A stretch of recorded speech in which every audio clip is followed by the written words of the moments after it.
আজকের পর্বে আমরা মসজিদ আল-নববীর রাতের চিত্র তুলে ধরব।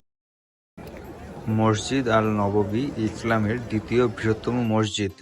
হযরত মুহাম্মদ সাল্লাল্লাহু আলাইহি ওয়াসাল্লাম ৬২২ খ্রিস্টাব্দে হিজরতের পর এই মসজিদটির ভিত্তি স্থাপন করেন। নববী মসজিদের ভিতরে আমাদের প্রিয় নবী হযরত মুহাম্মদ সাল্লাল্লাহু আলাইহি ওয়াসাল্লাম এবং আবু বকর রাদিয়াল্লাহু এবং উমর রাদিয়াল্লাহু এর কবর রয়েছে। নববী মসজিদের ৩৬০ নম্বর গেট বরাবর যে অংশটি দেখা যাচ্ছে এটাকে বলা হয় জান্নাতুল বাকি।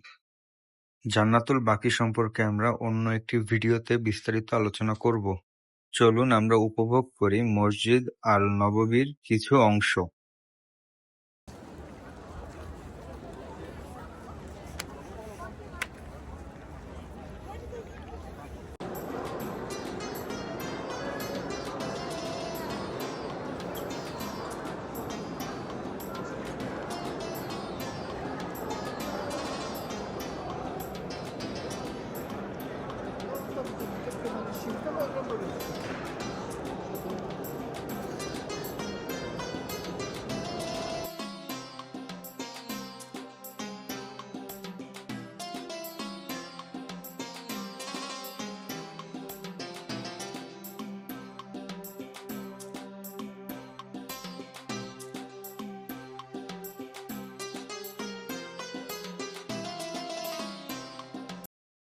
এই মসজিদের ভিতরে একটি অংশে আছে রিয়াজুল জান্নাহ, যেটি জান্নাতের একটি অংশ।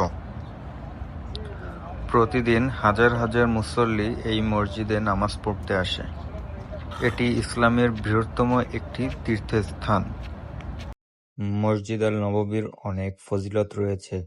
এখানে ১ রাকাত নামাজ পড়লে ১০০০ রাকাতের সমান সওয়াব পাওয়া যায়। হাদিসে বর্ণিত আছে, যে ব্যক্তি রাসূল সাল্লাল্লাহু আলাইহি ওয়াসাল্লামের কবরের সামনে এসে সালাম জানাবে, রাসূল সাল্লাল্লাহু আলাইহি ওয়াসাল্লাম স্বয়ং সেই সালামের উত্তর দিবেন।